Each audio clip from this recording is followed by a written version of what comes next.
Aujourd'hui, nous partons à la rencontre de Cathy, qui a un refuge sanctuaire en Dordogne. Je suis originaire de la Dordogne, je ne connaissais pas Cathy, je suis tombée sur un article dans le Sud-Ouest. Le Sud-Ouest qui est le journal du Sud-Ouest, local, journal local. Ni une ni deux, je prends mon téléphone, je fais le numéro qui est écrit dans l'article, j'appelle. Allô? Eh ben non, allô personne, parce qu'il s'était trompé. Dans l'article, le numéro de téléphone n'était pas bon.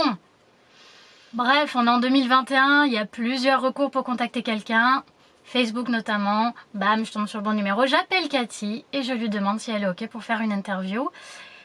Et ça s'est fait comme ça. Allez, c'est parti.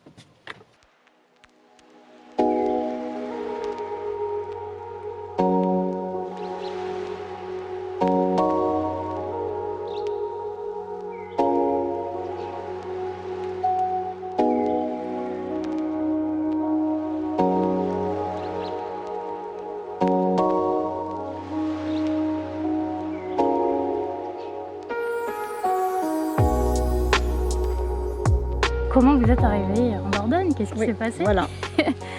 Parce que vous venez d'Annecy, c'est ça? Tout à fait. Vous étiez Tout à restauratrice? fait. J'étais restauratrice à Annecy et mes parents avaient loué une maison en Dordogne donc pour venir se reposer donc le mois d'août. Okay. Et puis papa en arrivant ici m'a dit écoute, j'ai trouvé un endroit fantastique. Si tu veux t'installer, c'est l'idéal pour toi, me connaissant, pour mon amour pour les animaux, la nature et en fait tout ce qui est protection animale. Il m'a dit c'est l'endroit idéal pour toi, tout en sachant qu'en Haute-Savoie, au niveau prix, c'était inabordable. Ah ouais. Voilà. Alors nous sommes venus passer, à l'époque, j'étais mariée, donc on avait un restaurant. Nous sommes venus passer donc quelques jours ici. Et à la sortie de la voiture, j'ai senti une atmosphère m'envahir et qui me disait c'est là qu'il faut que tu viennes. Du coup, on a tout vendu sur la Haute-Savoie. On est donc venu en Dordogne. On a pris une année cool pour venir voir les endroits, pour s'installer. Et on a acheté une petite maison pour avoir le temps donc de nous installer ensuite. Et voilà, c'est comme ça que ça a commencé. Et puis j'ai travaillé donc dans différents endroits donc en Dordogne parce que bien sûr je n'étais pas à l'âge de la retraite. Et mon dernier emploi était à l'aquarium du Périgord noir. Okay. Et là j'étais encore dans un contexte animalier, j'étais dans un cadre exceptionnel. Et je me suis dit, dès que je suis en retraite, eh bien moi j'installe mon refuge animalier. Alors mes collègues de boulot m'ont dit, oui, on va t'aider à créer ton association.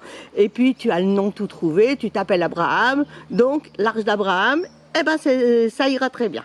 Voilà, alors ça a commencé comme ça, on a donc monté notre asso parce qu'il fallait être 3 au départ. Et puis j'ai commencé évidemment à accueillir des animaux. Donc comme je n'avais pas beaucoup de place à l'ancienne adresse où j'étais, donc au Reclos, eh bien on a commencé par des petits animaux, donc les nacs. C'est pour ça que j'étais partie sur une section nac. Et puis voyant l'ampleur des coups de fil, des abandons, je me suis dit ça va pas, ça c'est trop petit. Moi je veux donner une chance aussi aux cochons, aux chèvres, aux animaux de ferme, aux chevaux en particulier parce que je suis une passionnée de chevaux. Voilà. Et j'ai mis un article sur le Sud-Ouest.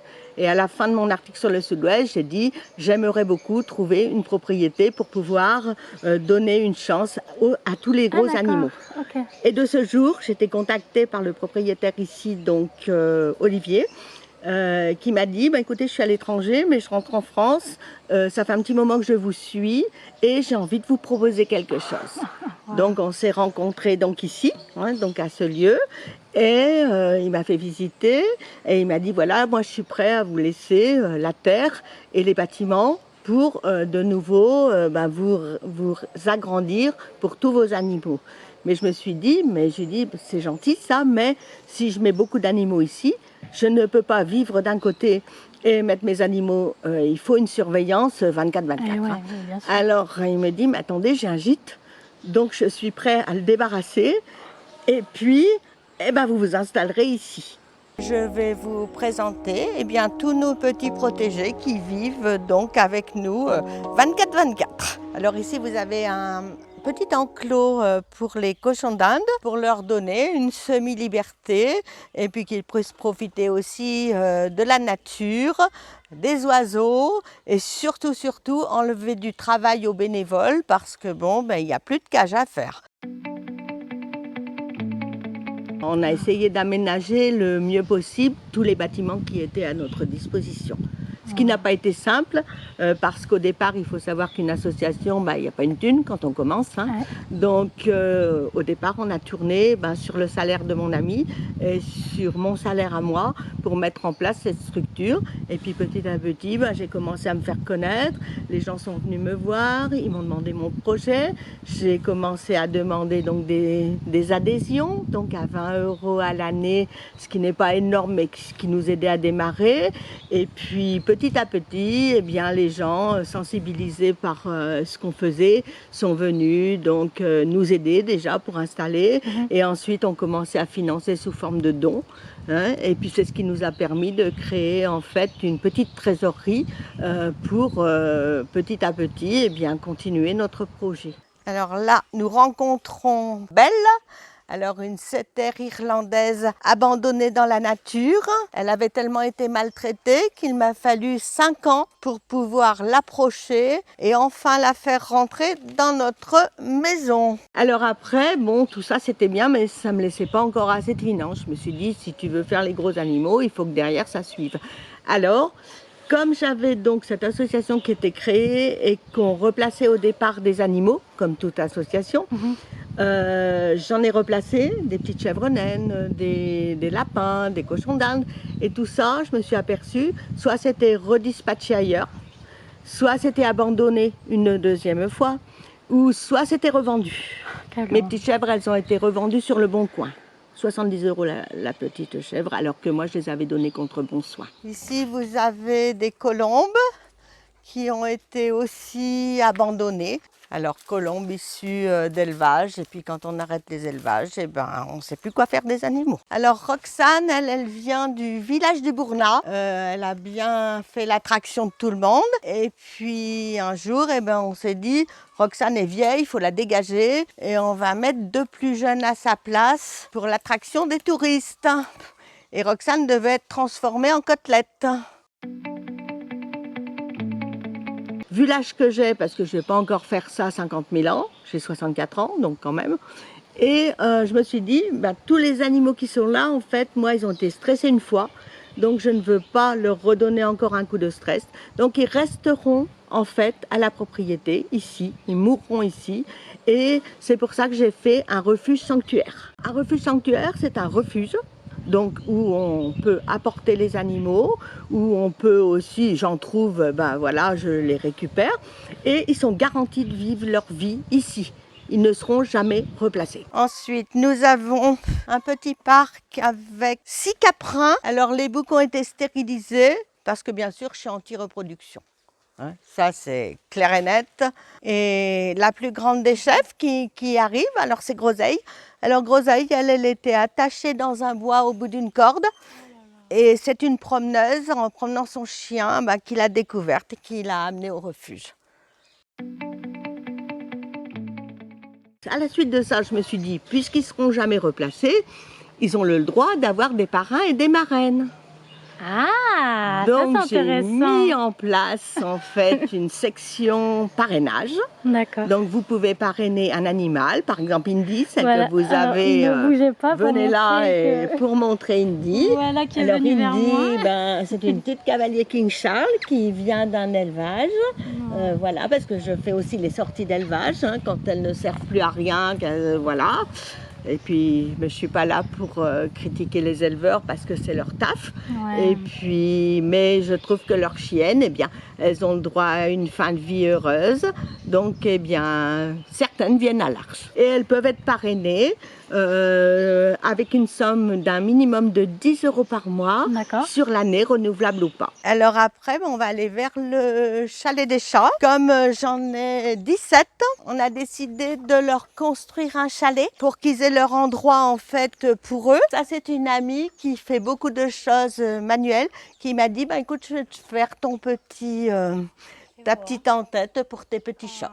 Alors, ils sont tous bien sûr identifiés, stérilisés, vaccinés et ils vivent tranquilles. Alors après, j'ai des dons ponctuels ou des dons occasionnels de personnes qui sont sensibilisées par ma cause, qui me voient sur le Facebook, qui me voient un peu de partout ou de bouche à oreille. Mon but est que les animaux qui sont un peu à l'étroit aient une vie décente avec un confort extérieur et intérieur à la fois. Donc des volières, des abris. Il n'y a pas que le soin des animaux, il y a aussi l'entretien qui est quand même énorme. Ah ben bien sûr. Voilà, il y a des heures et des heures de travail. On a des collègues à l'aquarium, quand ils ont du temps libre, ils viennent nous aider parce que c'est une équipe de jeunes, bien sûr, qui sont costauds, qui ont la force et puis que voilà. Donc je me permets de les citer. Alors il y a Max, Alex, Dada et toute l'équipe de l'Aqua. Alors là, nous avons un parc à poules. Donc les poules ont été sauvées par la communauté bouddhiste. Donc ils ont fait un appel aux dons et avec l'argent, ils ont acheté donc, les poules dans un élevage pour qu'elles finissent leur jour ici en liberté. Et les canards, ils étaient destinés à être gavés et on les a achetés pour qu'ils vivent heureux. On a des partenariats. Donc moi je suis aidée énormément par la Périgourdine du Bug, Intermarché, qui nous suit depuis le début. Après, nous avons Jardiland Bergerac, nous avons pas mal de petites structures comme Bucfleur qui nous donnent des invendus. Les chevaux vivent en semi-liberté, donc ils ont un abri pour l'hiver. On leur met du foin, on leur donne un seau de complément par jour de nourriture et ils ne sont pas ferrés.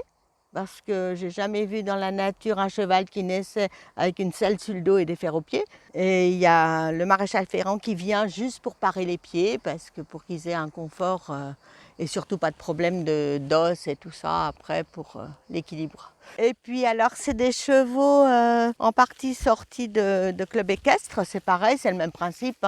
C'est vieux, ça sert plus à rien, donc voilà. Alors après, on a fait un petit enclos pour les tortues terrestres. C'est la tortue d'Hermann qui est protégée, c'est une tortue protégée. J'ai une capacité d'encadrement parce que c'est réglementé. Donc j'ai une autorisation préfectorale pour les détenir. Voilà, donc elles sont ici. J'en ai qui ont été sorties d'un balcon de Bergerac. Je fais un petit appel aussi à toutes les personnes qui ont des tortues d'Hermann. Essayez au moins de les installer en extérieur. Je reçois des grands maîtres bouddhistes qui sont derrière moi depuis de très longues années. Eux aussi parrainent des animaux donc, du refuge et me font aussi des collectes de dons pour ensuite aller sauver des animaux qui sont destinés à la consommation.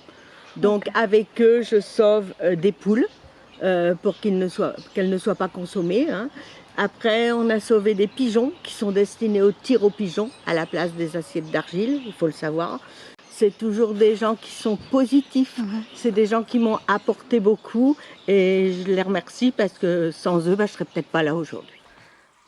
Alors là, il y a notre petit coin. Alors on a refait, c'était un petit laboratoire abandonné là pratiquement.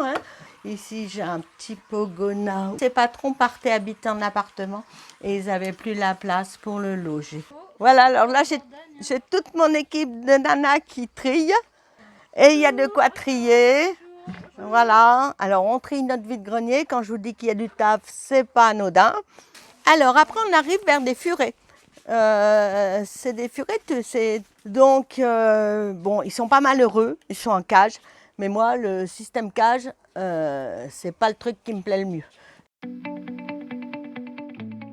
J'ai sorti des animaux de laboratoire. Comment ça se passe justement? Alors, l'association Le Graal sort les animaux de laboratoire et elle a des partenariats avec des SPA, avec des refuges. Et là, justement, je leur ai demandé un partenariat parce que moi, j'avais sorti donc 2 beagles. Et ben la voilà, on en parle. Voilà. Alors, elle sort de labo. Voilà, ça fait 3 ans qu'elle est donc ici. Alors au début, bien sûr, elle ne connaissait pas le chant d'un oiseau, un brin d'herbe. Elle avait vécu qu'avec des bourreaux entourés de grilles et de carrelage blanc, comme dans tous les labos, avec toutes les misères du monde qu'on peut leur faire. Tas de gens qui disent oui, elle a un refuge, mais bon, comment elle tourne, comment elle fait. Puis il y a toujours les brebis galeuses, il y a toujours les gens jaloux qui vous foutent les bâtons dans les roues parce qu'ils n'ont pas le courage et la force de faire quelque chose de leur vie. Moi, j'ai choisi les animaux parce que c'est le seul être vivant qui me n'a jamais déçu. Et il n'y a pas de contrepartie. Un animal, s'il vous donne de l'amour, il ne demande rien en échange. Il ne demande rien. On a un petit duplex qu'on a aménagé et qui est à la disposition gracieusement des parrains et des marraines qui veulent venir voir leurs animaux. Après, c'est un choix de vie. Hein. La vie, elle est comme on se la fait aussi. Hein. La vie, c'est un choix. Faut faire les bons. Il faut faire les bons, puis il faut se battre, il faut se bouger. Les arbres vivent, les arbres sont habités. Et les arbres, c'est pareil que les animaux, ça régénère les gens. Et puis ici, on a de la chance parce que, en fait, chiens, chats, tous les animaux arrivent à cohabiter sans qu'il y ait d'embrouille. Donc il doit y avoir quand même quelque chose qui règne pour que tout le monde s'entende, en fait. Hein.